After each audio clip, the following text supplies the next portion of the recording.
Currently, the Winter Olympics are going on.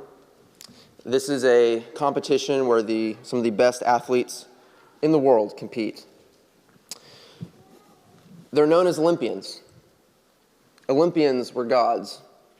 Whenever someone is extremely good at something, we often put them on a pedestal. We often say, wow, this is a great, incredible person, right? We admire what they're good at. We admire their accomplishments. Sometimes we would even call them, the best at what they do, the greatest in their field. Sometimes they're labeled in society as the gods of their field. Sometimes in history, they're actually worshipped as gods. Human beings worshipped as gods. Many of you know about superheroes and stuff. There was a video game that came out about the DC superheroes, the Justice League. Superman, Batman, you may be familiar with those. And it was entitled Injustice. They were, fighting injustice. You fight the bad guys. But the kind of subheading of it was interesting. It was called Injustice, Gods Among Us, about these characters right here. Not heroes among us, not, great role models among us, gods among us. If you're more familiar with the Marvel side of superheroes, you know about these two guys, Loki and Thor. They are called gods in those stories. They're not just heroes, they're gods. But maybe if you're not into the superhero thing and you want somebody more realistic who's been labeled as a god, you can find many articles about this guy being the god of football. And if you're not in the NFL, you can probably find a lot on Nick Saban being the god of college football. And whether you agree with that or not, I'm personally not a Tom Brady fan. He is really good, though, unfortunately. He retired. I'm glad that I don't have to watch him anymore, but he was really, really good. He was really good at what he did. But a god of football? Really? Is he? I was interested who else has been labeled, gods of whatever career or whatever area of life. So I thought, what about rock music? There's a lot of really good rock artists out there, over the years. Who would people label as the god of rock music? And I found an article where they surveyed 4,000 people. Obviously, this is an arbitrary whether the person they voted was actually the god of rock music. But this survey decided that Freddie Mercury, the frontman of Queen, was the god of rock music. I mean, they make good music, but there's a lot of good artists out there. Is he really a god of rock music? Here's an interesting one that I did not know about. This on your left is the top of the Capitol building, the United States Capitol building. And the painting is called The Apotheosis of Washington. And on the right, it's zoomed in. It's a painting of George Washington ascending to heaven and becoming a god, becoming a deity. Now, I don't know if anybody actually worships George Washington. I hope not. But it's interesting how we depict people, humans, as deity. And so in Acts 14, verses 1 through 18, where our passage is today, we see an example of this. I'm going to read this passage again. So starting in verse 1, we'll be in Acts 14 a lot today if you want to turn there. In Iconium, they entered the synagogue of the Jews together and spoke in such a way that a large number of people believed, both of Jews and of Greeks. But the unbelieving Jews stirred up the minds of the Gentiles and embittered them against the brothers. Therefore they spent a long time there speaking boldly with reliance upon the Lord, who was testifying to the word of his grace, granting that signs and wonders be performed by their hands. But the people of the city were divided, and some sided with the Jews, while others with the apostles. And when an attempt was made by both the Gentiles and the Jews with their rulers to treat them abusively and to stone them, they became aware of it and fled to the cities of Lycaonia, Lystra, and Derbe, and the surrounding area, and there they continued to preach the gospel. In Lystra, a man was sitting whose feet were incapacitated. He had been disabled from his mother's womb and had never walked. This man was listening to Paul as he spoke. Paul looked at him intently and saw that he had faith to be made well. And he said with a loud voice, "Stand upright on your feet." And the man leaped up and began to walk. When the crowd saw what Paul had done, they raised their voice, saying in the Lycaonian language, "The gods have become like men and have come down to us." And they began calling Barnabas Zeus and Paul Hermes, since he was the chief speaker. Moreover, the priest of Zeus, whose temple was just outside the city, brought oxen and garlands to the gates and wanted to offer sacrifice with the crowds.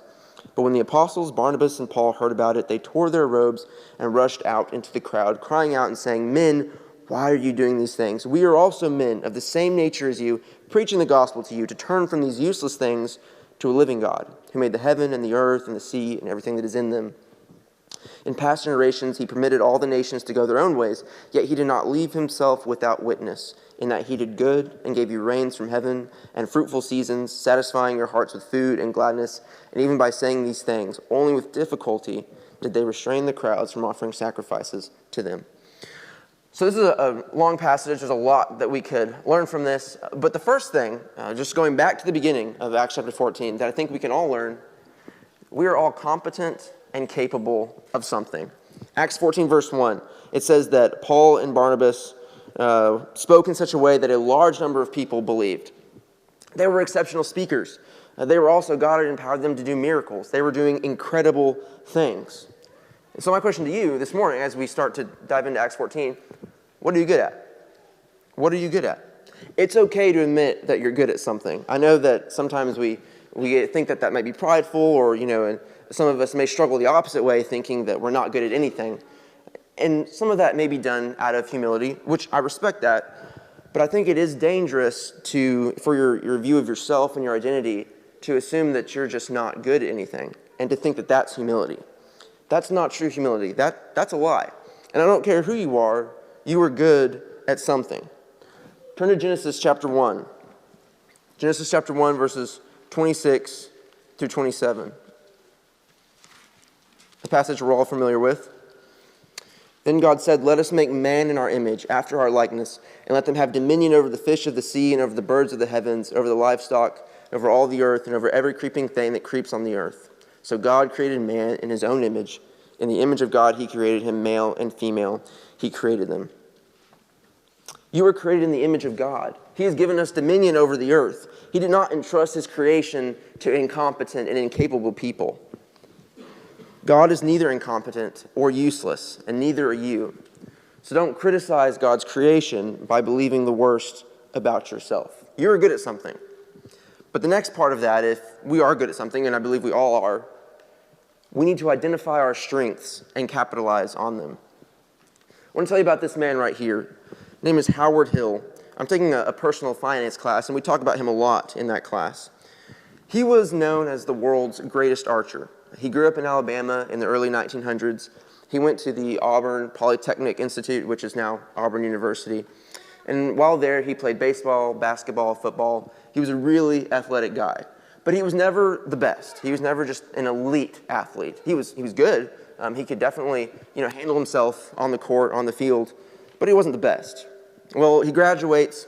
He moves to Florida. He starts to play semi-pro baseball. And it goes well for a little bit, but he's realizing there are a lot better guys in this field, and it's not going to be long before I get cut from the team. Well, while he was in college, part of the way he paid for his schooling was he taught archery classes. And he realizes this semi-pro baseball career is starting to dwindle, that he was pretty good at archery. And so he decides to take that up as a sport and eventually as a career. And he realized he was a much better archer than he ever was a baseball player, than he ever was a basketball or football player. After identifying his strength and capitalizing on it, Howard Hill went on to win 196 archery competitions in a row. In 1928, he set the new world record for the farthest recorded flight of an arrow at 391 yards. I don't know if that's been broken since then. It probably has since 1928, but at the time it was the world record. He produced multiple movies, some with archery. He's in the Alabama Sports Hall of Fame, the Archery Hall of Fame, and the Bow Hunters Hall of Fame. He was good at something. No one can deny that. But it wasn't baseball. When he found out what he really was good at, he spent all of his energy and time perfecting that and being the best that he could. And that's something that I think Paul and Barnabas understood. In Acts chapter 13, just right before our passage in Acts chapter 14, if you look at verses 50 and 52, "But the Jews incited the devout women of high standing and the leading men of the city, stirred up persecution against Paul and Barnabas, and drove them out of their district. They shook off the dust of their feet against them and went to Iconium, and the disciples were filled with the joy of the Holy Spirit." And then later, but in Acts 14, verses 5 and 6, When an attempt was made by both Gentiles and Jews with their rulers to mistreat them and to stone them, they learned of it and fled to Lystra and Derbe and cities of Lycaonia and to the surrounding country. Paul and Barnabas knew that they could speak in a way that touched people's hearts, that they could speak in a way that showed Christ to people, that made them want to get to know Christ. But they also knew that there were some environments where their talents were not very effective. So instead of just spinning their wheels kind of in the dirt, and not getting anything done, they moved on to a new location that put their talents to better use. So do you want to be an effective worker in God's kingdom? I would say that we all would say yes to that. Then we need to identify what we're good at. One, we need to know that we are good at something. Don't doubt that for a second. You are good at something. Identify what that is and do it as effectively as possible. That may mean changing the way you've always done things, or it may mean moving somewhere else or getting a different career or focusing your efforts in a different area. But don't just look for ways to be good at something. Seek to be the best you can be at something and do it for God's glory. That's what Paul and Barnabas do here. But now, the other side of that coin, and when you're being good at something, your abilities do not make you a god. Acts 14, verses 14 and 15. It says, "But when the apostles Barnabas and Paul heard of it, they tore their garments and rushed out into the crowd, crying out, 'Men, why are you doing these things? We also are men of like nature with you, and we bring you good news that you should turn from these vain things to a living God who made the heaven and earth and the sea and all that is in them.'" Knowing that you are good at something and capitalizing on those strengths does not mean that you are to put yourself above others. With the knowledge that you're capable of doing great things comes the need for incredible humility. We know the line, with great power comes great responsibility. I'd like to change that a little bit. With great ability should come great humility. Not a humility that discredits your own ability, right? That's false humility like we talked about. But the humility that acknowledges you're good at something, but you aren't better than others because of it, and you aren't better than God because of it. Now, in preparing for this, I was thinking, I wouldn't consider myself a god. Granted, sometimes I get way more arrogant, but I never say, I'm God.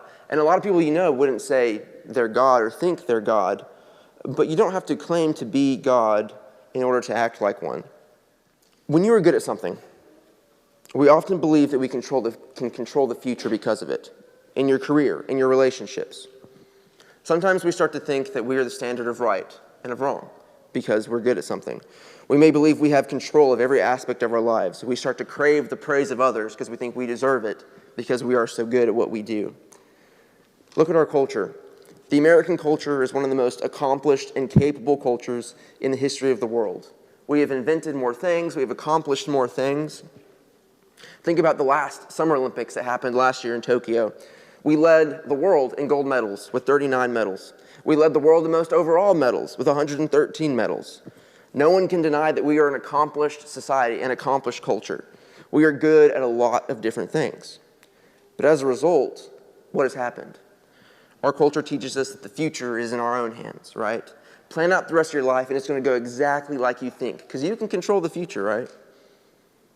Truth is relative because we're our own standard for our own perceptions of right and wrong. Nobody can tell us what is right or wrong. Do what you want. We seek to be honored and recognized by others. We deserve to be honored and recognized by others, right? We often talk about the God of money and the God of our jobs or our success, but maybe the greatest God in America is ourselves. Don't fall into that trap. Your abilities do not make you God. Paul and Barnabas knew that. And when others saw them as God and wanted to praise them for their accomplishments, for the great things they were doing, they didn't just get annoyed. They were grieved. They were tearing their clothes, running into the crowd to stop them because they did not want to be compared to God or be worshipped as a God. As you excel in whatever you do, leave no question in other people's minds and in your own mind that you are simply human. You are good, but you are not God. The next thing to learn from Acts 14 is do not turn other people into gods.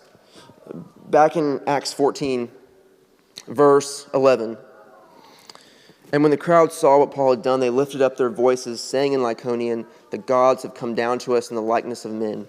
Barnabas they called Zeus, and Paul Hermes because he was the chief speaker. And the priest of Zeus, whose temple was at the entrance to the city, brought oxen and garlands to the gates and wanted to offer sacrifice with the crowds. Like I said, when someone does something incredible, it's human nature to be amazed, right? We want to admire them. We want to recognize them for their accomplishment. Incredible people, such as celebrities or athletes or historical figures, they can become inspirations for our own achievement, for our own motivation. There's nothing wrong with that. But in many cases, that admiration transforms into worship. Our inspirations become our idols. These perfect and ideal people become our standard of success and perfection. And the way this plays out is often more subtle than what happened with the Lycaonians. We don't actually bring out our pets to sacrifice to somebody that we really like. That'd be kind of weird. We don't openly worship people as gods today, but we sometimes put people on a godlike pedestal in our minds. Just do a quick mental exercise with me. I want you to think about the role models in your life. Mentors, peers, likely somebody you know, maybe somebody you don't know, just a famous person that you consider to be a role model for you. Now think about the time you spend each week thinking about that role model, thinking about the time that you try to be like them, try to implement some of the things that they do well in your life. And I want you to come up with like an hourly amount of time you spend trying to be like them, or at least thinking about them in a week. Think of a number, a specific, concrete number. Now think about the time you spend thinking about and trying to be like Christ. What's that concrete number in a week? When I do this exercise, it's embarrassing. I spend so much time trying to be like people and not like Christ. Human role models are great. They can help you with a lot of different things. They can help you become better people. But no human being can replace Christ. No human being should become our standard of perfection or success. Even our most esteemed role models are flawed.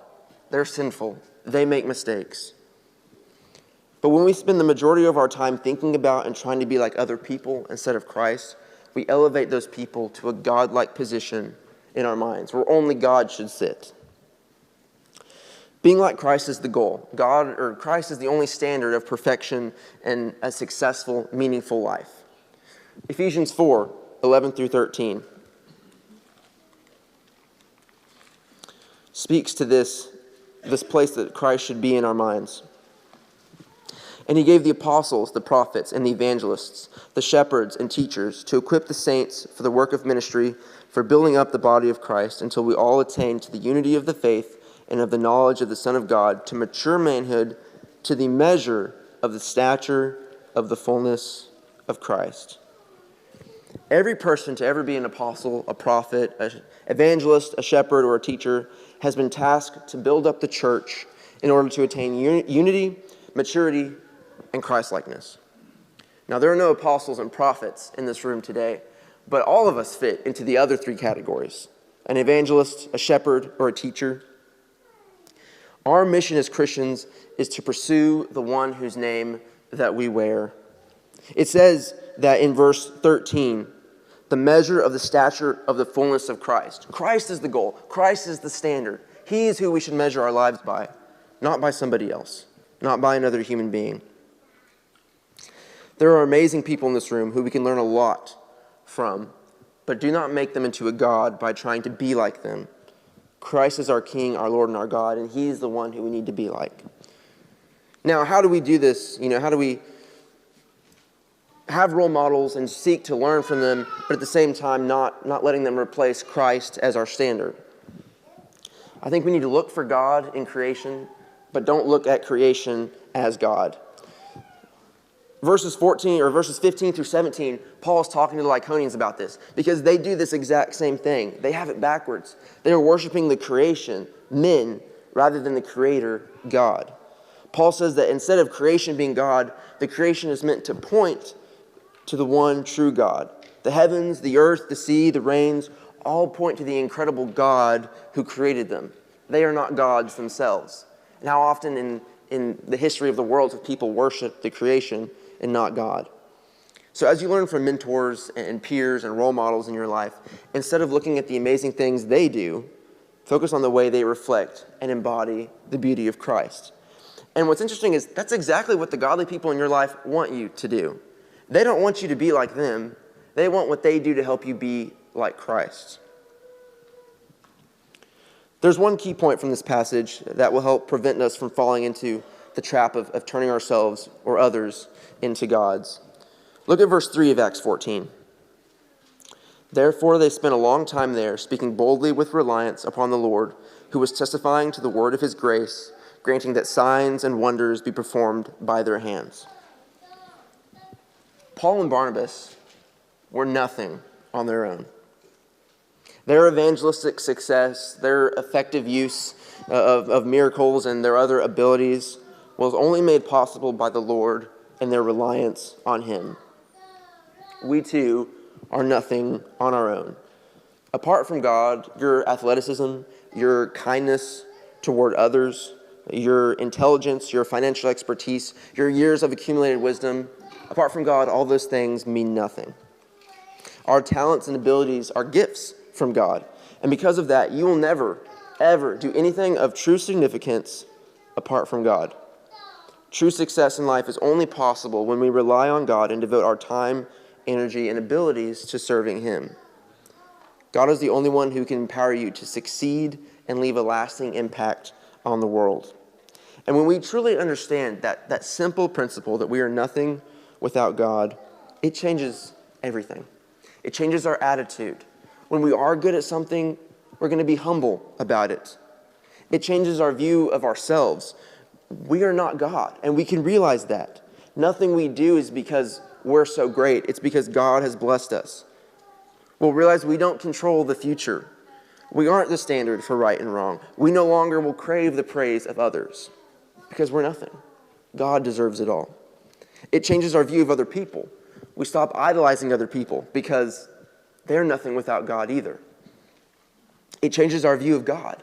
When you realize that nothing good is possible without God, nothing that exists would even be here without God, your love, your respect, your awe, your trust and reliance in God will grow in ways that can't really be fathomed. You were all good at something. It's important that we understand that. But it's also important that we realize that where our abilities come from, so that we do not worship the wrong God. However, while those important lessons are in this passage for us to learn, the main point of this passage, what I think is one of the main points of Paul and Barnabas' ministry, and one of the key themes of the entire book of Acts, is this. No matter your ability, the greatest good you can do and will ever do is to share the gospel with others and to point them to the one true living God. Look at Acts 14 and verse 15. Read verse 15 again. Men, why are you doing these things? We also are men of like nature with you, and we bring you good news, that you should turn from these vain things to a living God, who made the heaven and the earth and the sea and all that is in them. The gospel, the good news of Jesus Christ, which gives us a relationship with Jesus, is the most powerful, life-changing, world-changing story on earth. And it's more than just a story. It's a reality. If you're a Christian, you realize how life-changing the gospel really is. You have a story that can show others how powerful and life-changing it is because you've been changed by it. The gospel helps us to know the great God that we serve, the same God who's richly blessed us with abilities and talents to do absolutely incredible things, the same God who takes sinful, useless people and makes them powerful soldiers in his kingdom. The greatest good we can ever do is to show people this God, to show people the God. There are not gods among us, there is one God among us. Not only is this the most important and meaningful thing you'll ever do, but it will remind you of who truly is God. When you use your talents and abilities to show others the source of life, you too are brought closer to that source of life. I want to tell you about this man, the one on the left in the hat with the scepter, stick, walking stick, whatever it is. This man is named Chief Mumina. He's a chief, but really he's a king. He lives in the country of Zambia. And they have chiefs, but really they have their kingdoms where they have multiple towns and villages and stuff within a kingdom. He is one of the most powerful men in the country of Zambia. He's high up in their political system. He has represented their country to many nations. The man in the tie and suit is the ambassador of the United States to Zambia. So this guy, Chief Mamina, is very high up, very powerful. Well, he's a Christian. And many, many years ago, I guess early 2000s, he wanted his people, his kingdom, to have an opportunity to know more about Christ. And so he looked for sort of people, missionaries, to bring in to help his people, to help show them Jesus. And they brought in a group called DAP. I don't remember what that stands for. They were some evangelical-related group. And they came and they did really great things. I mean, they planted gardens. They helped with just doing benevolent things with people. They handed out things. But then they left. I guess their funding ran out or whatever. They left. And it turns out that all these, nice, benevolent things they did all dried up. And the people of the Mamina kingdom were left worse off than before. And so Chief Mamina kept looking for somebody to come. And he met my family and our team that eventually ended up moving over there. And he said, I want Christians to come and to make my kingdom a better place, to share Christ with them. But what do you have to offer that's different than this other group that came? And my family told him simply, we have the gospel. We're going to help you do great things. We'll help with the agriculture and the small businesses in the area, but we have the gospel. We have the one single story that will change people unlike anything else. And the chief said, okay, you're going to come. And so we came, and after many years of not just my family, but many missionaries in the Mamina Chieftaincy, there are now about 18 faithful congregations in that area. Some of them have elders. A lot of them are working towards elderships. That area has been changed for Christ. Where there was no church, now there is a network of congregations. But it started with this man who had power and influence far beyond what most of us do. He had abilities in what he could do in politics and what he could do in his nation that most people would be corrupted by, that most people would use for themselves. But he decided to use his talents and abilities for God instead of to make himself a god. He could easily be worshipped if he wanted to, but he wanted his people to worship the God. God has given you incredible abilities. Don't forget where they come from. God has given you the role models in your life to help you get there, but don't forget that their abilities come from God. Don't forget where those abilities come from. Don't forget. But most importantly, use your abilities to share the gospel and to bring others closer to the one and only God. And when you do this, you're going to join God's unstoppable mission to change the world. We can do that. We are all capable and competent enough to do that. The decision is, will you do that?